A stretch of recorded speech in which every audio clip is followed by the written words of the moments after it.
আজকে আমরা পিকে দে সরকারের বই থেকে ট্রান্সলেশন এবং প্রেসির যে এক্সারসাইজ পার্টগুলো আছে সেখান থেকে ট্রান্সলেশনের 91 এবং প্রেসির 52 অ্যান্ড 74 এইগুলো দেখব এবং তার সাথে সাথে একটা রিপোর্ট দেখব। সেটা কি? সেটা হচ্ছে কি দি আউটব্রেক অফ কোভিড-19 হুইচ ক্রিয়েটস প্যান্ডেমিক সিচুয়েশন। ঠিক আছে, তাহলে প্রতিদিনকার ক্লাসের মতো আমরা আজকেও এই ক্লাসটার 100 লাইকের টার্গেট রাখছি, আশা করছি খুব শীঘ্রই করে দেবেন। চলুন তাহলে আজকে ক্লাসটা শুরু করা যাক। ফার্স্ট আপনারা ভিডিওটাকে পজ করে এই যে ট্রান্সলেশন প্যাসেজটা আছে এটাকে ভালো করে একটু পড়ে নিন। এখানে কিন্তু একটা কনফিউজিং ব্যাপার আছে যেটা কিনা আপনারা অনেকেই লক্ষ্য করেননি। সেটা হচ্ছে কি, দেখুন এখানে কিন্তু যেটা বলছে যে কি এখানে রতন এবং পোস্টমাস্টারের ব্যাপারটাই কিন্তু এই প্যাসেজটার মধ্যে বলেছে, কিন্তু হঠাৎ করে লাস্টের দিকে দেখুন একটা বালিকার ব্যাপার চলে এসছে। লাস্ট লাইনে বালিকার ব্যাপার, এই বালিকা কিন্তু আর কেউই নয়, এই বালিকা কিন্তু রতন। যদিও রতন নামটার সঙ্গে বালিকা এই বিষয়টা কিন্তু মানে রতন নামের সঙ্গে বালিকাটা কিন্তু সামঞ্জস্যপূর্ণ নয়, কিন্তু এখানে এই বিষয়টাই কনফিউজিং যে কি রতন কিন্তু আর কেউই নয়, এই কিন্তু বালিকার কথাই বলা হচ্ছে। ঠিক আছে, তাহলে আপনারা ভালো করে পড়ুন, তারপরে আমরা এগোচ্ছি। ঠিক আছে, তাহলে পড়া হয়েছে, তাহলে দেখুন এগোই কি বলছে এখানে। দেখুন ফার্স্ট লাইনটা কি বলছে, দেখুন এখানে বলছে রতন আর কোনো কথা জিজ্ঞাসা করিল না। মানে রতন আর কোনো কথা জিজ্ঞাসা করেনি, তার মানে পাস্ট ইনডিফিনাইট আপনাকে লিখতে হবে। সেই হিসেবে আমরা লিখবো, দেখুন তার মানে কি করেনি, তার মানে নেগেটিভ ব্যাপারটা আসছে, তাহলে ফার্স্ট ইনডিফিনাইট নেগেটিভ অনুযায়ী আমরা ডিড নট ইউজ করব এবং তারপরে ভার্বটাকে কি করব, ফার্স্ট ফর্ম ইউজ করব। ঠিক আছে, তাহলে দেখুন কে করেনি, রতন, তাহলে সাবজেক্ট হিসেবে রতন লিখলাম। রতন ডিড নট আস্ক মানে রতন জিজ্ঞাসা করেনি এনি মোর কোশ্চেন্স মানে আর কোনো কোশ্চেন বা আর কোনো কথা কিন্তু জিজ্ঞাসা করেনি। ঠিক আছে, ব্যাপারটা ক্লিয়ার হচ্ছে? তাহলে একদম সিম্পল ব্যাপার, আমরা কিন্তু পাস্ট ইনডিফিনাইটে ব্যাপারটাকে লিখলাম। ঠিক আছে, ক্লিয়ার হয়েছে? আচ্ছা, তাহলে আমরা পরবর্তী সেন্টেন্সটা দেখি। দেখুন কি বলছে এখানে। এখানে বলছে পোস্টমাস্টার আপনিই তাহাকে বলিলেন। মানে পোস্টমাস্টার নিজেই তাকে বলেছিল কি তিনি বদলির জন্য দরখাস্ত করিয়াছিলেন, দরখাস্ত নামঞ্জুর হইয়াছে। মানে কি তিনি বদলির জন্য অ্যাপ্লিকেশন করেছিলেন কিন্তু সেইটা মঞ্জুর হয়নি। মানে মঞ্জুর হয়নি এই যে নাবাচকটাকে আপনি কিন্তু অ্যাফার্মেটিভও করে লিখতে পারেন, সেটাকে কিভাবে যে সেটা কিন্তু রিজেক্ট হয়েছে এইভাবেও কিন্তু লিখতে পারেন। ঠিক আছে, সেইভাবে আমরা করছি। দেখুন কি বলছে এখানে। এখানে এইভাবে করলাম, দেখুন সাবজেক্ট হিসেবে the postmaster on his own accord. মানে কি অন হিজ ওন অ্যাকর্ড মানে হচ্ছে নিজেই বলা। ঠিক আছে, আপনিই বললেন মানে কি আপনিই তাহাকে বললেন মানে তিনি নিজেই বললেন, তাহলে সেটাইভাবেই বলা হচ্ছে কি the postmaster on his own accord মানে কি পোস্টমাস্টার নিজেই টোল্ড হার। এই যে আমি হার লিখছি এখানে কেন, এই যে রতনটাকে কিন্তু বালিকা হিসেবে ধরা হচ্ছে। ঠিক আছে, অনেকে কিন্তু এখানে হিস হিসেবে লিখেছে, তো এটা কিন্তু আপনারা ভালো করে পড়বেন, বিষয়টা ক্লিয়ার করবেন, তারপর দেখবেন এখানে হারই হবে। ঠিক আছে, তার মানে কি the postmaster on his own accord মানে পোস্টমাস্টার নিজেই টোল্ড হার তাকে বলেছিলেন যে কি বলেছিলেন, he had applied for a transfer. যেহেতু অনেক অতীত ব্যাপারটা মানে অনেক আগে অ্যাপ্লাই করেছিল, তাই আমি এটাকে পাস্ট পারফেক্ট লিখলাম এই বিষয়টাকে। তাহলে কি হি had applied for a transfer, যদিও সে কি ট্রান্সফারের জন্য অ্যাপ্লাই করেছিল, বাট কিন্তু দি অ্যাপ্লিকেশন ওয়াজ রিজেক্টেড। এটাকে কিন্তু আমি কি করছি, অ্যাপ্লিকেশনটা রিজেক্ট হয়েছে, এটা কিন্তু কম অতীত, সেই কারণে কিন্তু মানে অ্যাপ্লাই করা হয়েছিল যেটা সেটা কিন্তু বেশি অতীত, সেই কারণে কিন্তু আমি কি করছি পাস্ট পারফেক্টে লিখলাম। এবং তারপরে যেটা মঞ্জুর হয়নি সেটা কিন্তু একটু কম অতীত, সেই কারণে আমরা কি করলাম সেটাকে পাস্ট ইনডিফিনাইট করলাম। এবং যেহেতু মঞ্জুর হয়নি, কারোর দ্বারা মঞ্জুর করা হয়নি, তাই সেই কারণে কি করতে হচ্ছে আমাদেরকে প্যাসিভ করতে হচ্ছে এবং পাস্ট ইনডিফিনিটের প্যাসিভ করলাম। ঠিক আছে, ব্যাপারটা ক্লিয়ার হলো? তাহলে কিভাবে আমরা করলাম। আচ্ছা, তাহলে আমরা পরের সেন্টেন্সটা দেখব। দেখুন কি বলছে এখানে। পরবর্তী সেন্টেন্স বলছে তাই তিনি কাজে জবাব দিয়া বাড়ি যাইতেছেন। এই যে জবাব দিয়ে বাড়ি যাইতেছেন মানে কি কাজ ছেড়ে বাড়ি যাইতেন। ঠিক আছে, মানে কাজে রিজাইন দিয়ে কিন্তু মানে অফিসে রিজাইন দিয়ে কিন্তু বাড়ি যাচ্ছিলেন, ফার্স্ট কন্টিনিউয়াস টেন্স। ঠিক আছে, ব্যাপারটা ক্লিয়ার হচ্ছে? দেখুন কিভাবে করছি। তাই মানে সো, এবারে যেহেতু কাজে জবাব দিয়া মানে কাজ ছেড়ে, তাহলে আপনাকে পার্টিসিপেল করতে হবে, সেই হিসেবে আমরা করছি। দেখুন রিজাইনিং, তাহলে কি সো রিজাইনিং দি অফিস মানে কি রিজাইনিং দি অফিস মানে কি কাজ ছাড়িয়া হি ওয়াজ গোয়িং হোম, সে বাড়ি যাচ্ছিল। ঠিক আছে, ব্যাপারটা ক্লিয়ার হলো? আমরা এইভাবে করলাম, আপনি কম্পাউন্ডেও করতে পারতেন, সেইভাবেও করা যায়, সেই বিষয়গুলো আমি শিখিয়েছি আগে, এইভাবে নিজের থেকে করবেন।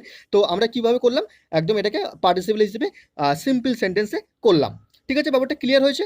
আচ্ছা, তাহলে আমরা পরের সেন্টেন্সটা দেখব। দেখুন কি বলছে এখানে। এখানে বলা হচ্ছে কি অনেকক্ষণ কেহ কোনো কথা কহিল না। মানে অনেকক্ষণ কেউ কোনো কথা বলেনি। তাহলে এই যে কথা বলেনি অনেকে টোল্ড হিসেবে লিখছে, অনেকভাবে লিখছে দেখলাম। কিন্তু আমি এখানে আটার হিসেবে করলাম, দেখুন কিভাবে করলাম। এটাকে এইভাবে করলাম কি অনেকক্ষণ কেউ কোনো কথা বলেনি। তার মানে কি no one uttered first indefinite tense, no one subject uttered verb second form, no one uttered any words for a long time, ঠিক আছে? মানে কি no one uttered any words for a long time, মানে অনেকক্ষণ কেউ কোনো কথা বললো না। ঠিক আছে, ব্যাপারটা ক্লিয়ার হলো? তাহলে আমরা ফার্স্ট ইনডিফিনাইটে এইভাবে এই বিষয়টাকে করলাম। আচ্ছা, তাহলে ক্লিয়ার হয়েছে। আমরা পরের সেন্টেন্সটা দেখবো, দেখুন কি বলছে এখানে। এখানে বলছে এই বিষয়টা কিন্তু অনেকেরই একটু অনেকে দুটো সেন্টেন্স হিসেবে ভাগ করে লিখছে, অনেকভাবে করছে দেখলাম। দেখুন আমি একটু অন্যভাবে করেছি। এখানে বলা হচ্ছে মিটমিট করিয়া প্রদীপ জ্বলিতে লাগিল। এই বিষয়টাকে আগে দেখুন কিভাবে করছি। মিটমিট করিয়া প্রদীপ জ্বলিতে লাগিল, তাহলে কি the lamp was flickering dimly. এই ফ্লিকারিং মিনস হচ্ছে কি মিটমিট করে জ্বলা, বা ফ্লিকারিং মানে তার অল্প অল্প ঝলক দেওয়া, ঠিক আছে? এই বিষয়টাকেই বলা হয় ডিমলি মানে ক্ষীণ ব্যাপারটা, সেটাকেই বলা হয়। তো ফ্লিকারিং মানে অল্প অল্প করে কিন্তু আলো দেওয়াকে আমি এখানে এইভাবে ইউজ করলাম, ভার্ব হিসেবে ইউজ করলাম। তো অনেকে লাইটিং হিসেবে লিখেছে, তো সেই হিসেবেও লেখা যায়। ফ্লিকারিংয়ের জায়গায় আপনি লাইটিংও লিখতে পারেন। তো এইখানে কিভাবে লিখলাম দেখুন, the lamp was flickering dimly, মানে কি ল্যাম্পটা জ্বলছিল। দি ল্যাম্প ওয়াজ ফ্লিকারিং মানে ল্যাম্পটা আলো দিচ্ছিল, ডিমলি মানে কি ক্ষীণভাবে আলো দিচ্ছিল, বা ল্যাম্পটা মিটমিট করে আলো দিচ্ছিল। ঠিক আছে, ব্যাপারটা ক্লিয়ার হলো? তারপরে দেখুন কি বলছে, তাহলে কিন্তু এখানে পাস্ট কন্টিনিউয়াস টেন্সে লিখলাম। তারপরে কি বলছে দেখুন, এক স্থানে ঘরের জীর্ণ চাল ভেদ করিয়া একটি মাটির সরার উপর টপ টপ করিয়া বৃষ্টির জল পড়িতে লাগিল।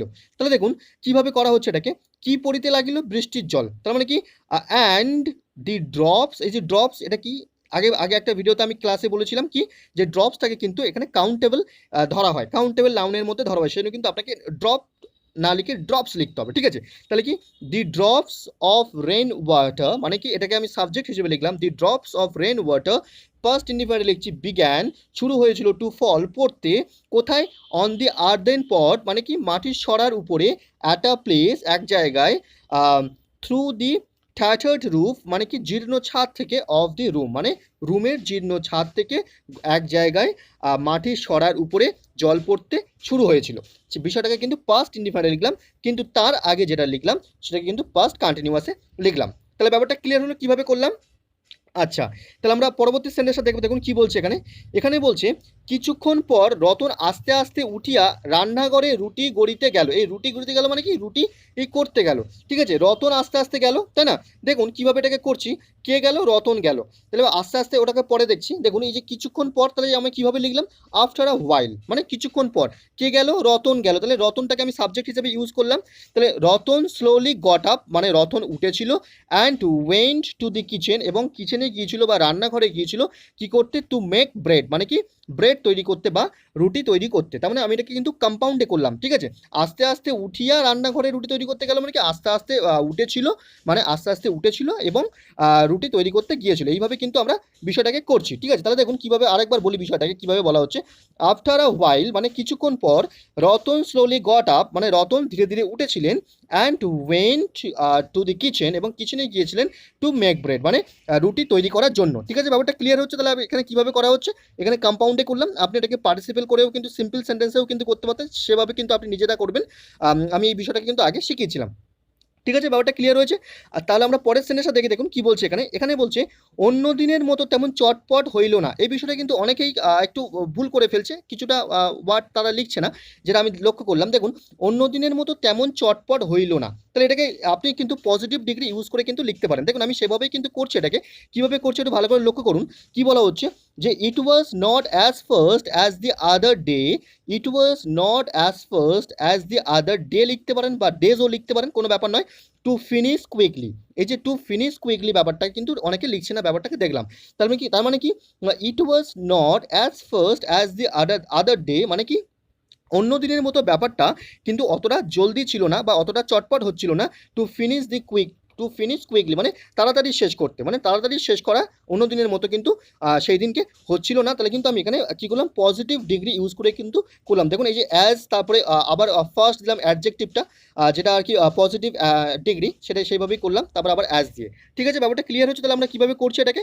আচ্ছা, তাহলে আমরা পরবর্তী সেন্টেন্সটা দেখবো, দেখুন কী বলছে এখানে। এখানে কী বলছে দেখুন, এখানে বলছে বোধ করি বোধ করি মধ্যে মধ্যে মাথায় অনেক ভাবনা উদয় হইয়াছিল। তাহলে এই যে বোধ করি এই যে বিষয়টা আসছে, এখানে কিন্তু আপনি এই সেন্টেন্সটা যদি ভালো করে পড়ে থাকেন তাহলে কিন্তু আপনি বুঝতে পারবেন না যে এর মধ্যে কোনো সাবজেক্টের কথা বলা হচ্ছে কিনা। আদৌ এখানে সাবজেক্ট নেই, তাহলে আপনাকে কিন্তু সাবজেক্টটা নিয়ে আসতে হবে। ঠিক আছে, দেখুন আমি কীভাবে সাবজেক্টটাকে নিয়ে আসলাম। এখানে এখানে আমি সাবজেক্ট নিয়ে আসলাম আই। তাহলে কি আই থিঙ্ক মানে বোধ করি, মানে আমি বোধ করি sometimes a lot of thoughts, sometimes a lot of thoughts মানে কখনো কখনো আ লট অফ থটস কি কেম এসেছিল, মানে কেম ক্রাউডিং মানে এসে ভিড় করছিল ইনটু হার মাইন্ড। দেখুন এখানে কিন্তু হার লিখেছি, ঠিক আছে, মানে মেয়েটার মাথা মানে রতনের মাথায় কিন্তু আসছিল, সেই হিসেবে কিন্তু লিখলাম। ঠিক আছে, ব্যাপারটা ক্লিয়ার হচ্ছে। তাহলে আরেকবার দেখুন কীভাবে করলাম। এখানে এখানে কিন্তু সাবজেক্ট পাওয়া যাচ্ছে না, তাই আমি আই থিঙ্ক লিখলাম। কি I think sometimes a lot of thoughts came crowding মানে এসে ভিড় করছিল, লট অফ থটস অনেক ভাবনা, ইনটু হার মাইন্ডস মানে কি ইনটু হার মাইন্ড মানে কি তার মাথায় এসে ভিড় করছিল বা তার মনে এসে উদয় হচ্ছিল। ঠিক আছে, ব্যাপারটা কিন্তু এইভাবেই সেন্সটা ধরে করা হলো। ঠিক আছে, ব্যাপারটা ক্লিয়ার হচ্ছে। তাহলে কীভাবে করলাম, আচ্ছা ফার্স্ট ইনডিফিনাইটে কিন্তু করলাম, আর এই আই থিঙ্ক ব্যাপারটা কিন্তু প্রেজেন্ট ইনডিফিনাইটে রাখলাম। ঠিক আছে, ব্যাপারটা ক্লিয়ার হলো। আচ্ছা পরবর্তী সেন্টেন্সটা কি বলছে দেখুন। এখানে কীভাবে করা হচ্ছে, পোস্টমাস্টারের আহার শেষ হইলে বালিকা হঠাৎ তাহাকে জিজ্ঞাসা করিল। এই সেন্টেন্সটা দেখলাম অনেকে অনেকভাবে করেছে, কিন্তু আপনি যদি এরকমভাবে করেন অ্যাজ সুন অ্যাজ যে, তাহলে কিন্তু বেটার হবে। যেই পোস্টমাস্টারের আহার মানে খাওয়াটা শেষ হলো সেই কিন্তু বালিকা জিজ্ঞাসা করলো, তাহলে এই যে যেই শেষ হলো সেই জিজ্ঞাসা করিল, এই যে ব্যাপারটা, তাহলে কিন্তু আপনি অ্যাজ সুন অ্যাজ হিসেবে কিন্তু লিখতে পারেন। সেই হিসেবে কিন্তু আমি করছি, দেখুন ব্যাপারটাকে একবার কীভাবে করছি। এটাকে এইভাবে করলাম, দেখুন আপনারা যেভাবে করেছেন অবশ্যই সঠিক, কিন্তু আমি এইভাবে করলাম। দেখুন কি বলা হচ্ছে, as soon as the postmaster finished eating মানে যেই কিনা পোস্টমাস্টার তার খাওয়া শেষ করলো, the girl had suddenly asked হিম, এইটা কিন্তু পাস্ট ইনডিফিনিটে লিখতে হবে, বাকিটা কিন্তু পাস্ট পারফেক্টে লিখতে হবে। ঠিক আছে, তার মানে দেখুন as soon as the postmaster finished eating মানে যেই কিনা পোস্টমাস্টার তার খাওয়া শেষ করলো, the girl had suddenly asked him, girl তাকে হঠাৎ জিজ্ঞাসা করিল। কি জিজ্ঞাসা করিল, যেটা ডিরেক্ট স্পিচে আছে সেটা যে টেন্স আছে সেইভাবে কিন্তু লিখতে হবে। এই যে দাদাবাবু মানে কিন্তু গ্র্যান্ডপার কথা বলা হয়, গ্র্যান্ডফাদারের কথা বলা হয়, সেই হিসেবে কিন্তু আমি গ্র্যান্ডপা লিখলাম। তাহলে কি আমাকে তোমার বাড়িতে নিয়ে যাবে, তার মানে কি এখানে ইন্টারোগেটিভ বোঝাচ্ছে এবং ফিউচার ইনডিফিনাইট টেন্স বোঝাচ্ছে। তাহলে আপনাকে অক্সিলারি ভার্বটাকে আগে দিতে হবে, সেই হিসেবে আমি অক্সিলারি ভার্বটাকে আগে দিলাম। দেখুন will you take me to your house মানে আপনি কি আমার বাড়িতে মানে আপনি কি আমাকে আপনার বাড়িতে নিয়ে যাবেন। ঠিক আছে, ব্যাপারটা ক্লিয়ার হচ্ছে। তাহলে কিন্তু ফিউচার ইনডিফিনাইটে লিখলাম এবং ইন্টারোগেটিভ করে লিখলাম। ঠিক আছে, ব্যাপারটা ক্লিয়ার হলো। আচ্ছা তাহলে আমাদের এই যে ট্রান্সলেশন প্যাসেজটা ছিল এইটা আমরা এখানেই শেষ করলাম। আপনার যদি এখনও সমস্যা থাকে তাহলে ভিডিওটা আরেকবার প্রথম থেকে দেখুন, দেখবেন সমস্যাটা ক্লিয়ার হয়ে যাচ্ছে। আচ্ছা আমাদের পরবর্তী যে হোম টাস্কটা ছিল সেটা ছিল, দেখুন একটা কি ছিল, একটা প্রেসি ছিল, ভালো করে জাস্ট পড়ে আপনি মানে বোঝার চেষ্টা করুন, তারপরে আমরা চেষ্টা করছি কি বলেছে মানেটাকে বুঝিয়ে দেওয়ার। দেখুন ভালো করে কি বলছে এখানে। এখানে বলছে Rabindranath took great pains to gather round him as teachers মানে কি রবীন্দ্রনাথের চারিদিকে টিচার্স ঘিরে আছে বা রবীন্দ্রনাথের চারিদিকে অনেক টিচার্স পেয়ে রবীন্দ্রনাথ কিন্তু দুঃখ পেয়েছিলেন। ঠিক আছে, বা টিচারের ঘেরাটোপের মধ্যে রবীন্দ্রনাথ অনেক দুঃখ পেয়েছিলেন, এই বিষয়টা বোঝাতে চাইছে। যে গ্রুপ মানে যে টিচার্সরা কিসের group, group of young men, তা গ্রুপ মানে ইয়ং মেনদের গ্রুপ, সেটা কি সেই টিচার্সরা young men who would know মানে যারা জানতেন, কি জানতেন, who would know how to teach children কীভাবে চিলড্রেনদের টিচ করতে হয়, in a way which made their subjects alive মানে যে বিষয়টা চিলড্রেনদের কাছে অ্যালাইভ করে তোলে, তাদের সাবজেক্টটাকে জীবন্ত করে তোলে, অ্যান্ড ইন্টারেস্টিং এবং খুব ইন্টারেস্টিংও করে তোলে বা চমৎকারপ্রদও কিন্তু করে তোলে। এরকম কোনো টিচার্সদেরকে, এরকম কিছু টিচার্সদের রবীন্দ্রনাথ তার চারিদিকে পেয়ে তিনি কিন্তু খুব যন্ত্রণা ভোগ করেছিলেন বা যন্ত্রণার মধ্যে ছিলেন। ঠিক আছে, ব্যাপারটা ক্লিয়ার হচ্ছে, এইরকমটাই মানে বোঝাতে চাইছে। তারপর দেখুন কি বলছে, হি নিউ দ্যাট তিনি জানতেন যে all knowledge about the worlds we live in মানে তিনি মানে আমরা যে পৃথিবীতে বাস করি সেই পৃথিবীর সমস্ত নলেজ তিনি জানতেন, and about the men who live in it এবং সমস্ত মানুষের গল্প, সমস্ত মানুষের নলেজও জানতেন তিনি যারা এই পৃথিবীতে বাস করে। ঠিক আছে, ব্যাপারটা ক্লিয়ার হচ্ছে। তারপর দেখুন কি বলছে, বলছে ইজ ইন্টারেস্টিং টু চিলড্রেন মানে কি এই বিষয়টা মানে he knew that all knowledge about the worlds we live in তিনি এই যে বিষয়গুলো জানতেন এবং এই বিষয়গুলো কিন্তু চিলড্রেনদের কাছে কিন্তু খুব ইন্টারেস্টিং ছিল। ঠিক আছে, কীভাবে ইন্টারেস্টিং হতো, if only it is taught যদি কিনা এগুলোকে মানে টট করা হয় মানে যদি শিক্ষা দেওয়া হয় শেখানো হয়, টু দেম তাদেরকে ইন রাইট ওয়ে সঠিকভাবে যদি তাদের শেখানো হয় তাহলে কিন্তু বিষয়গুলো খুব ইন্টারেস্টিং হয়ে ওঠে চিলড্রেনদের। ঠিক আছে, ব্যাপারটা ক্লিয়ার হচ্ছে কি বলতে চাইছে। আচ্ছা তারপর দেখুন কি বলছে, he wanted to rouse their interest in the subject for its own sake, মানে কি তার নিজের স্বার্থে, ফর ইটস ওন সেক, তার নিজের স্বার্থে তিনি কি করতে চেয়েছিলেন, তাদের মধ্যে এই বিষয়টা জাগ্রত করতে চেয়েছিলেন, তাদের যে ইন্টারেস্ট, সেই ইন্টারেস্টটাকে কিন্তু তিনি জাগ্রত করতে চেয়েছিলেন বাচ্চাদের মধ্যে, শিশুদের মধ্যে, ঠিক আছে। তারপর দেখুন কি বলছে, আ বয় পুটস গ্রেট এনার্জি, এখানে এবার একটা উদাহরণ দিয়ে বলছে যে কীরকম হয়ে থাকে জেনারেলি, সেটাই বলছে যে a boy puts great energy and enthusiasm into his play and hobbies, মানে একটা বালক যে কিনা তার যেটা পছন্দের ব্যাপার, সেই পছন্দের খেলা বা পছন্দের হবিস, তাতে কিন্তু সে প্রচণ্ড এনার্জি বা এনথুসিয়াজম দিয়ে থাকে, বিকজ কারণ he is working into something in which he is deeply interested, মানে কি সে সেইটা নিয়েই কাজ করছে যাতে কিনা তার প্রচুর ইচ্ছা আছে, ঠিক আছে, and which he has chosen for himself, এবং যেটা কিনা সে নিজেই চুজ করেছে, এরকম বিষয়ের প্রতি সে কিন্তু প্রচণ্ড এনার্জি এনথুসিয়াজম দিয়ে থাকে, ঠিক আছে, ব্যাপারটা ক্লিয়ার হচ্ছে। তারপরে দেখুন, Rabindranath wanted to remove all false distinction between work and play and encouraged, মানে কি রবীন্দ্রনাথ এই যে ওয়ার্ক অ্যান্ড প্লে এই যে বিষয়টা, এই বিষয়টার মধ্যে কিন্তু যে ডিস্টিংশনটা আছে, ফলস ডিস্টিংশন, সেটা কিন্তু দূর করতে চেয়েছিলেন, এবং তাদের এনকারেজ করতে চেয়েছিলেন, উৎসাহিত করতে চেয়েছিলেন সেই সমস্ত বয়েজদেরকে to put the same energy and enjoyment into the activities of their life, তাদের লাইফে যে অ্যাক্টিভিটিসগুলো আছে সেগুলোতে সব কটাতে কিন্তু সমান গুরুত্ব দেওয়াতে তিনি তাদেরকে এনকারেজ করেছিলেন, ঠিক আছে। তাহলে ব্যাপারটা কি বোঝাতে চাইছে এখানে, আপনি যদি ভালো করে পড়েন তখন বুঝতে পারবেন, বারবার পড়ার পরে বুঝতে পারবেন যে কি বলতে চাইছে। এখানে বলতে চাইছে যে সাধারণত বেশিরভাগ যে সমস্ত শিশুরা বা বয়সরা আছে তাদের পছন্দের কোনো একটা বিষয়ে কিন্তু তারা বেশি গুরুত্ব দিয়ে থাকে, ঠিক আছে, যে কোনো একটা নির্দিষ্ট পছন্দের বিষয় তারা কিন্তু সেইটাকেই কিন্তু বেশি গুরুত্ব দেয়, অন্য কোনোকে কিন্তু তারা নেগলেক্ট করে, সেই কারণেই কিন্তু তারা নিজেদেরকে একটি নির্দিষ্ট গণ্ডির মধ্যে আবদ্ধ করে। এই যে টিচার্সরা তাদেরকে ঘিরে রেখেছে, মানে যার যে বিষয়ে পছন্দ সে সেই বিষয়ে সেই সমস্ত টিচারদের কাছ থেকে ট্রেন হচ্ছে, তাই না, ট্রেনিং নিচ্ছে, তাহলে কিন্তু সেইভাবেই বললাম কি নিজেদেরকে একটি নির্দিষ্ট গণ্ডির মধ্যে কিন্তু আবদ্ধ করে ফেলে যার যে বিষয় পছন্দ। এর ফলে কি হচ্ছে, এর ফলে জীবনের অন্য যে বিষয়গুলি সেগুলো কিন্তু উপকৃত হয়, তাই না, উপেক্ষিত হচ্ছে। এটি এটি প্রথম কে উপলব্ধি করেছিলেন, এটি কিন্তু প্রথম উপলব্ধি করেছিলেন রবীন্দ্রনাথ, ঠিক আছে, এবং শিশুদেরকে তিনি উদ্বুদ্ধ করেছিলেন যাতে তারা জীবনের প্রত্যেকটি বিষয়কে সমানভাবে গুরুত্ব দিয়ে দেখতে পারে, ঠিক আছে, ব্যাপারটা ক্লিয়ার হলো। এই বিষয়টা এখানে বলছে, তাহলে আমরা কীভাবে লিখবো দেখুন, ফার্স্ট আমরা একটা সুইটেবল টাইটেল দেওয়ার চেষ্টা করবো। কীভাবে টাইটেলটা দিলাম দেখুন, এখানে বলা হচ্ছে কি every aspect of life is equally important, মানে কি জীবনের প্রত্যেকটা দিক কিন্তু সমান গুরুত্বপূর্ণ, ঠিক আছে, ব্যাপারটা ক্লিয়ার হলো, ঠিক আছে। আচ্ছা, আমরা কীভাবে লিখছি দেখুন, এবার আনসারটাকে এইভাবে লিখলাম, দেখুন কি বলা হচ্ছে এখানে, এখানে এইভাবে বলা হচ্ছে, দেখুন কি বলছে এখানে, এখানে বলা হচ্ছে most of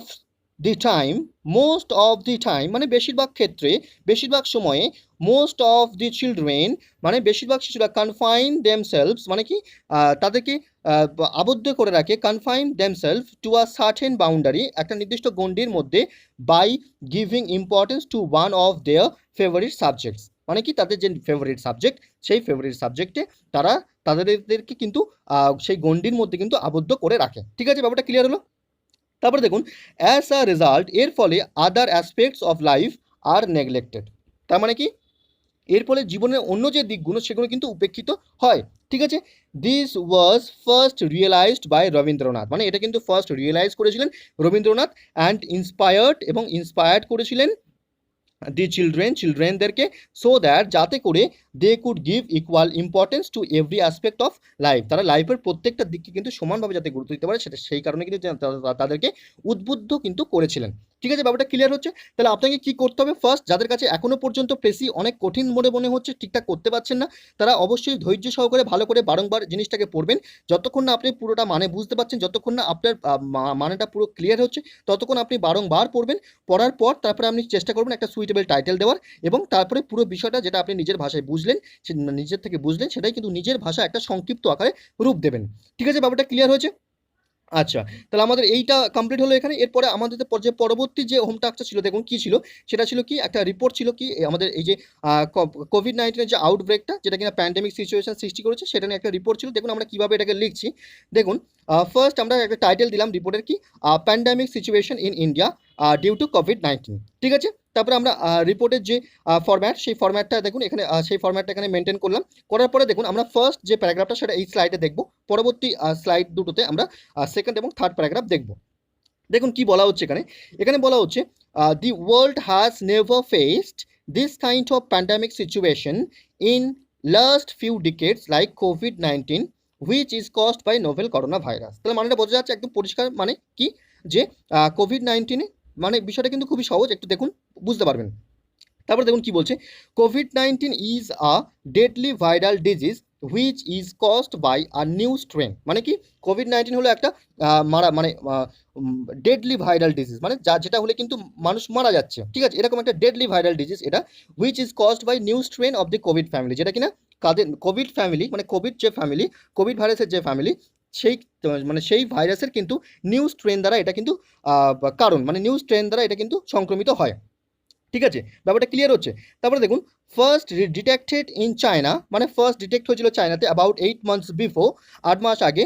the disease spread, এখানে কিন্তু সেকেন্ড ফর্মে লেখা আছে spread, the disease spread to different countries, snatching over 1 million of lives and 19.3 million of confirmed cases till date. মানে এখনো পর্যন্ত কি হয়েছে, 1 million snatching over 1 million of life, মানে 1 মিলিয়নের বেশি, মানে 1 মিলিয়নের বেশিও মানুষের লাইফ ছিনিয়ে নিয়েছে, এবং 19.3 মিলিয়ন এখনো পর্যন্ত কনফার্ম কেস কিন্তু আছে, ঠিক আছে। 8 মাস আগে এটা ছড়িয়ে পড়েছিল, কোথা থেকে, সেটা চায়না থেকে ছড়িয়ে পড়েছে, এটাই কিন্তু বলা হলো, ঠিক আছে। তারপরে দেখুন কি বলছে, first corona virus affected patient in India was confirmed in Kerala. মানে কেরালাতেই কিন্তু, কেরালাতেই কিন্তু প্রথম, ইন্ডিয়ার মধ্যে কেরালাতেই প্রথম কনফার্ম কেসটা কিন্তু ধরা পড়ে করোনা, ঠিক আছে, ব্যাপারটা ক্লিয়ার হলো। তাহলে কিন্তু আমরা এইভাবেই কিন্তু এই ফার্স্ট যে প্যারাগ্রাফটা এইভাবে লিখলাম।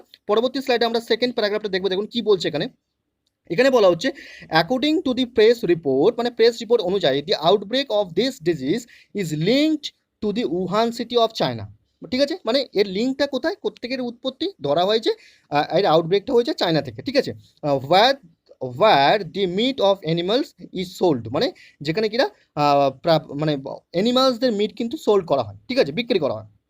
ইট is thought that this virus is spread through the animals meat, মানে এটা মনে করা হচ্ছে কি, যে ভাবা হচ্ছে যে অ্যানিমালসদের মিট থেকে এটা ছড়িয়েছে, এরকমটা ভাবা হচ্ছে, অ্যাসপেক্ট করা হচ্ছে। তারপর দেখুন, মানে সাসপেক্ট করা হচ্ছে। তারপর দেখুন কি বলছে, the Wuhan corona virus bears the similarities to the 2002-3 epidemic of SARS which started in South China and lasted for 9 months। মানে কি, মানে বলা হচ্ছে যে উহান করোনা ভাইরাসটা কিসের সিমিলারিটি বহন করে, যেটা কিনা সার্ক যে ভাইরাসটা, যেটা কিনা 9 months ধরে লাস্ট করেছিল চায়নাতে, যে ভাইরাসটা ছড়িয়েছিল অনেক আগে চায়নায়, সাউথ চায়নায়, সেটা কিন্তু 2002-3 সালে যে এপিডেমিকটা হয়েছিল, তার যে সিমটমস, তার যে উপসর্গ, সেগুলো কিন্তু এইটার সঙ্গে অনেকটা মিলে যায়, ঠিক আছে। তারপরে দেখুন, কোভিড-19 is to be thought to cause common colds, মানে এতে কী কী হয় সেটাই বলছে, common colds, pneumonia and bronchitis, ঠিক আছে। তারপরে কি বলছে দেখুন, অ্যাকর্ডিং টু দি হু অফিসিয়ালস, মানে হু অফিসিয়ালসের মত অনুযায়ী, this disease has no specific treatment. বোঝা গেল ব্যাপারটা কী হলো, কোনো স্পেসিফিক ট্রিটমেন্ট নেই। Therefore the present treatment is based on, এটা কিসের উপর বেস করে চলছে এখন প্রেজেন্ট ট্রিটমেন্টটা, এটা based on only alleviating the symptoms, মানে সিমটমসগুলোকে একটু দমিয়ে রাখার ব্যাপারটাই এইটাই কিন্তু, এইভাবে কিন্তু ট্রিটমেন্টটা চলছে, যে সিমটমসগুলো কিন্তু দমিয়ে রাখা হচ্ছে, ঠিক আছে। তারপরে দেখুন, how ever the current findings suggest that, মানে কারেন্ট যে ফাইন্ডিংসগুলো হয়েছে, যেগুলো রিসেন্টলি রিসার্চ করে বেরিয়েছে, সেগুলো কি বলছে, সেগুলো বলছে যে it is transmitted through the respiratory droplets of affected people, যারা অ্যাফেক্টেড পিপল তাদের রেসপিরেটরি যে ড্রপলেটস, সেগুলো কিন্তু সেগুলো থেকেই কিন্তু এগুলো ছড়িয়ে যায় এই রোগটা, ঠিক আছে, ব্যাপারটা ক্লিয়ার হলো। তাহলে আমরা এইভাবে কিন্তু সেকেন্ড প্যাসেজটা লিখলাম। পরবর্তী স্লাইডে থার্ড প্যাসেজ দেখবো কি বলছে। দেখুন এখানে বলা হচ্ছে দেয়ার আর সাম রিপোর্টেড সিমটমস, মানে কিছু রিপোর্টেড সিমটমস আছে, সেগুলো কি, like dry crops, illness, shortness of breathing, ঠিক আছে, মানে শ্বাস নিতে সমস্যা, রেসপিরেটরি প্রবলেম, রেসপিরেটরি সমস্যা, ঠিক আছে, কিডনি ফেলিয়ার, এগুলো কিন্তু হয়ে থাকে, ঠিক আছে। And official said that the number of infecting people and death is increasing day by day, ঠিক আছে। তারপরে কি বোঝা যাচ্ছে মানেটা। তারপরে দেখুন কি বলছে, the government has started a new campaign to trace the positive cases, মানে গভর্নমেন্ট কি করেছে, একটা পজিটিভ কেসেসগুলো ট্রেস করার জন্য নতুন ক্যাম্পেইন করেছে। হু WHO হু হ্যাজ ইনফর্ম দ্যাট, মানে হু ইনফর্ম করেছে যে, হু has inform that all the scientist are continuing their research, তাদের রিসার্চ কন্টিনিউ করছে in order to invent the corona vaccine, মানে করোনা ভ্যাকসিন ইনভেন্টের জন্য, ঠিক আছে, ব্যাপারটা ক্লিয়ার হলো। তাহলে এইভাবে আমরা রিপোর্টটাকে লিখলাম। এর থেকেও আরও অনেক কিছু লেখা যায়, আপনারা অনেক কিছু লিখেছেন দেখলাম, এর থেকেও আরও বেশি কিছু লেখা যায়, কিন্তু যেহেতু ওয়ার্ড লিমিট আছে এবং টাইমটাও একটা মেন ব্যাপার, 7 থেকে 8 মিনিটের বেশি টাইম পাওয়া যাবে না পরীক্ষাতে, তাই আমরা কিন্তু ওয়ার্ড লিমিট এবং টাইমের কথা ভেবেই কিন্তু এরকমভাবে একটা লিখলাম, ঠিক আছে। তাহলে আপনার চেষ্টা করবেন এরকমভাবে লেখা, বা এর থেকে আরও ভালো করেও লিখতে পারেন, কোনো অসুবিধা নেই, কিন্তু ওয়ার্ড লিমিটটাকে একটু লক্ষ্য রাখবেন এবং টাইমটাকেও কিন্তু লক্ষ্য রাখবেন, ঠিক আছে। তাহলে ব্যাপারটা ক্লিয়ার হলো। তাহলে এইভাবে কিন্তু আমরা রিপোর্টটাকে দেখলাম। তাহলে আমরা পরবর্তী যে হোম টাস্কটা ছিল দেখুন, পরবর্তী হোম টাস্কটা কী ছিল, একটি প্রেসি ছিল, সেই প্রেসিটা কি ভালো করে একটু আপনারা ভিডিওটাকে পজ করে ভালো করে মানে বোঝার চেষ্টা করুন, তারপরে আমরা চেষ্টা করছি এর মানেটাকে বুঝিয়ে দেওয়ার। দেখুন কি বলছে এখানে, এখানে বলতে চাই যে এটা কিন্তু একটু ব্যাপারটা কিন্তু ভালো করে বুঝবেন কি বলছে এখানে। এখানে বলছে ইট ইজ ফিজিক্যালি ইম্পসিবল, মানে ফিজিক্যালি ইম্পসিবল, কোন জিনিসটা impossible for a well educated intellectual man, একটা ওয়েল এডুকেটেড বা ইন্টেলেকচুয়াল ম্যানের কাছে এটা ইম্পসিবল, কি impossible, to make money the chief object of his thoughts, তার যে চিন্তাভাবনা সেই চিন্তাভাবনার মধ্যে মানিকে তার চিপ করে তোলা, মানি যে তার কাছে সব কিছু মুখ্য একটা ব্যাপার, এটাকে কিন্তু করে তোলা সে এই ওয়েল এডুকেটেড বা ইন্টেলেকচুয়াল মানুষের কাছে কিন্তু এই বিষয়টা পুরোপুরি অসম্ভব একটা ব্যাপার। ঠিক আছে, ব্যাপারটা ক্লিয়ার হচ্ছে। তারপরে দেখুন, just as it is for him to make his dinner the principal object in life, যেমনটা রাত্রি মানে ডিনার করাটা যেটা, সেটা তার কাছে একটা প্রিন্সিপাল অবজেক্ট, কিন্তু ওই যে বিষয়টা বললাম সেটা কিন্তু একটা প্রিন্সিপাল অবজেক্ট তার লাইফে নয়, বা চিফ অবজেক্ট কিন্তু নয়। ঠিক আছে, ব্যাপারটা ক্লিয়ার হচ্ছে। তারপরে দেখুন কি বলছে, তারপরে বলছে অল হেলদি পিপল, মানে যারা সুস্থ মানুষ, মানে সুস্থ মানুষ বলতে মানে মনের দিক থেকে সুস্থ মানুষ, তারা বা ওয়েল ট্রেন মানুষ, তারা লাইক দেয়ার ডিনার, তারা তাদের ডিনারকে পছন্দ করে, but their dinner is not their main object in life, কিন্তু তাদের ডিনারটা তাদের মেন লাইফের কিন্তু মেন অবজেক্ট নয়। মানে ব্যাপারটা বলতে চাইছে কি, এখানে বলতে চাইছে যে ডিনারটা সে খেয়ে বেঁচে থাকে, কিন্তু ডিনারটা কিন্তু তার লাইফের উদ্দেশ্য নয়, তার লাইফের উদ্দেশ্য কিন্তু অন্য কিছু। সেটা দেখুন কিভাবে বলছে এটাকে এখানে, so all healthy minded men like making money ought to like it, মানে like making money ought to like it, তারা তারা কী করে, মানিকে পছন্দ করে, and to enjoy the pleasure of winning it, মানে সে যখন তার কাজে জয়ী হওয়ার পরেই কিন্তু সে এই উপভোগটা করে। ঠিক আছে, এই এরকম বিষয়টাই বলতে চাইছে এখানে। তারপরে দেখুন, but the main object of their life is not money, তাদের লাইফে কিন্তু মেন অবজেক্ট মানি নয়, it is something better than money, মানে সেটা কিন্তু মানির থেকেও কিন্তু অন্য বেটার একটা কিছু। ঠিক আছে, সেটা কি জিনিস, এই যে এতক্ষণ ধরে বিষয়টা বলো সেটা একটা এরপরে একটা উদাহরণ দিয়ে বলছে।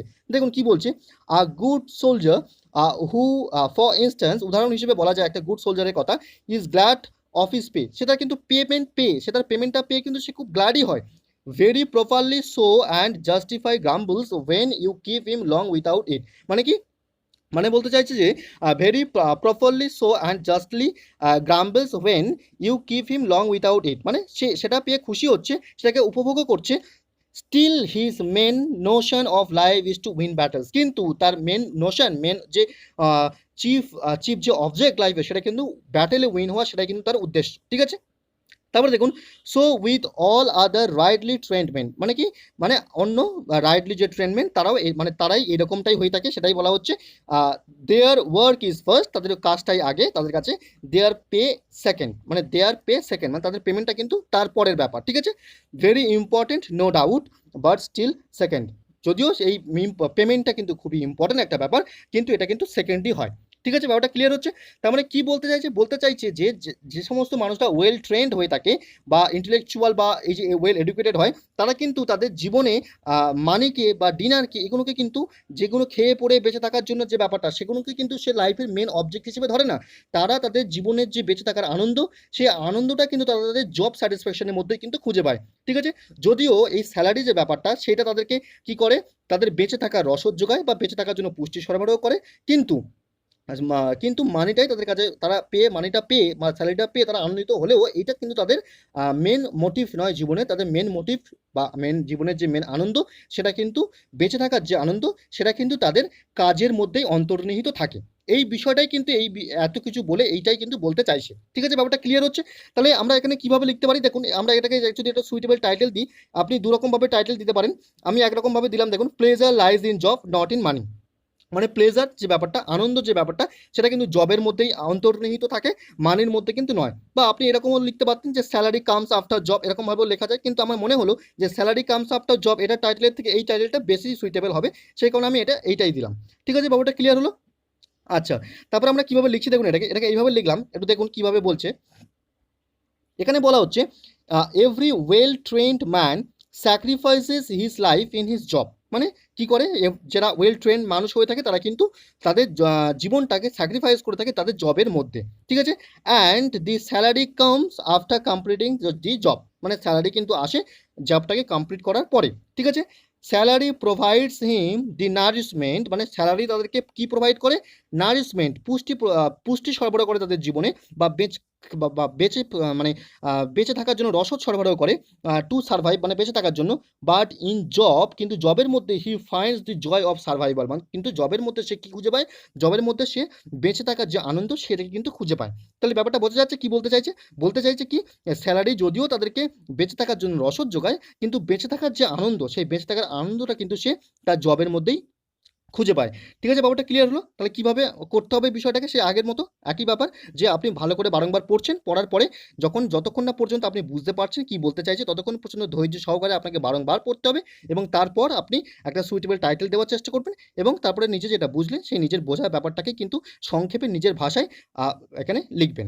ঠিক আছে, ব্যাপারটা ক্লিয়ার হলো। তাহলে আপনারা যারা আমাদের চ্যানেলটা এতদিন পর্যন্ত ফলো করে আসছেন, যারা মনে করছেন যে আমাদের সঙ্গে যুক্ত হয়ে আপনারা খুবই উপকৃত হচ্ছেন, তাহলে অবশ্যই আপনাদের চ্যানেলটিকে সাবস্ক্রাইব করে অবশ্যই পাশে থাকবেন, এবং বন্ধুদের সঙ্গে প্রচুর মাত্রায় শেয়ার করবেন। তাহলে কিনা আরও যারা যুক্ত হবে, যুক্ত হলে আমরা কিনা আরও উদ্যম পাবো, আরও নতুন করে এত ভিডিও, এইসব ভিডিওগুলো এত উদ্যমভাবে, এত এফোর্টস দিয়ে বানানোর প্রতিদিন নিয়মিতভাবে। ঠিক আছে, তাহলে আজকের ভিডিওটা এখানেই শেষ করলাম, পরবর্তী ভিডিওতে দেখা হচ্ছে। ধন্যবাদ।